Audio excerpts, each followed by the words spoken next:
मक्का की गलियों में एक नाम गूंजता था, अबू लहब, जो अपना होकर भी सबसे बड़ा दुश्मन निकला।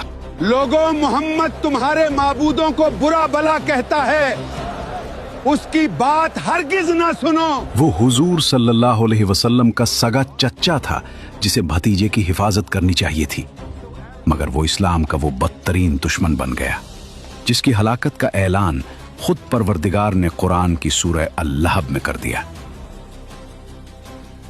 उसने मक्का के हर मोड़ पर आप सल्लल्लाहु अलैहि वसल्लम का रास्ता रोका। मोहम्मद से दूर रहो, ये तुम्हारे माबूदों को बुरा कहता है, ये तुम्हें तुम्हारे रास्ते से हटा देगा। अबू लहब ने हुजूर सल्लल्लाहु अलैहि वसल्लम को तकलीफ पहुंचाने का कोई मौका हाथ से न जाने दिया। जब हुजूर सल्लल्लाहु अलैहि वसल्लम मक्का के बाजारों में लोगों को अल्लाह की तरफ बुलाते, तो अबू लहब पीछे पीछे चलता और कहता, लोगों, ये झूठा है, इसकी बात न सुनना। वो आप सल्लल्लाहु अलैहि वसल्लम की एड़ियों पर पत्थर मारता, यहाँ तक कि आप सल्लल्लाहु अलैहि वसल्लम के कदम लहूलहान हो जाते। उसने अपने बेटों इतबा और उतीबा को हुक्म दिया कि वो हुजूर सल्लल्लाहु अलैहि वसल्लम की बेटियों सैयदा रुकैया रजी अल्लाह अन्हा और सैयदा उम्मे कुलसूम रजी अल्लाह अन्हा को तलाक दे दें, ताकि आप सल्लल्लाहु अलैहि वसल्लम को शदीद ज़हनी अजियत पहुंचे। इसकी बीवी उम्मे जमील रोजाना रात को हुजूर सल्लल्लाहु अलैहि वसल्लम के रास्ते में खारदार झाड़ियां और गंदगी बिछाती थी, ताकि आप सल्लल्लाहु अलैहि वसल्लम को चलने में तकलीफ हो। जंग बद्र में अबू लहब खुद नहीं गया, बल्कि अपनी जगह एक कर्जदार को भेज दिया।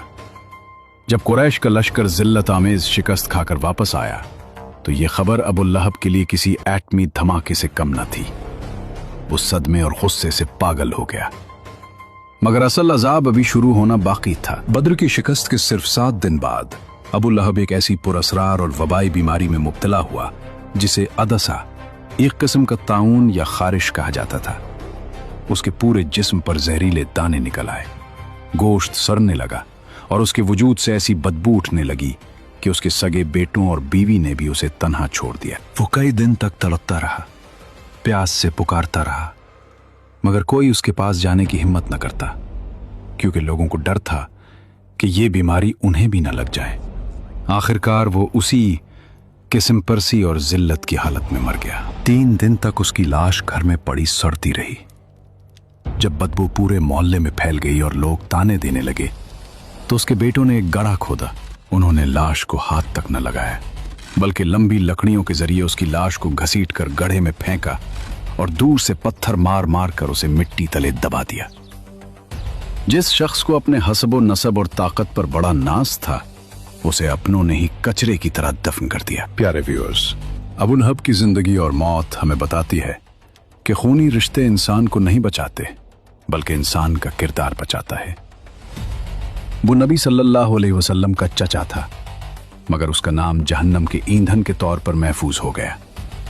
तकब्बुर का अंजाम हमेशा जिल्लत है, चाहे वो सोने के महलों में ही क्यों ना हो। उम्मे जमील की मौत का वाकया उसके अपने ही किए हुए अमल का नतीजा था। एक दिन वो हमेशा की तरह कांटों का एक भारी गट्ठा अपनी पीठ पर लादे आ रही थी।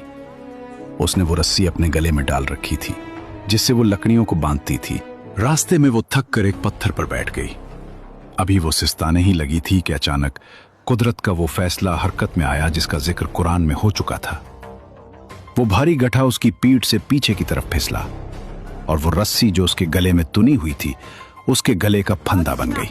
उसने तड़पने और निकलने की बहुत कोशिश की, मगर जितना वो जोर लगाती, रस्सी उतनी ही सख्त होती गई। उम्मे जमील की मौत हमें सिखाती है कि इंसान चाहे कितना ही ताकतवर क्यों ना हो, अल्लाह की पकड़ से नहीं बच सकता। उसने जिन हाथों से कांटे बिछाए, वो हाथ टूट गए, और जिस जबान से बदगोई की, वो हमेशा के लिए खामोश कर दी गई। बिस्मिल्लाहिर्रहमानिर्रहीम। तब्बत यदा अबी लहब व तब, मा अगना अन्हु मालुहु व मा कसब, सयस्ला नारन ذات लहब, वम्रअतुहु हम्मालतल हतब, फी जीदिहा हब्लुन मिन मसद। अबू लहब के दोनों हाथ टूट जाएं और वो खुद हलाक हो गया। ना उसका माल उसके काम आया और ना वो जो उसने कमाया।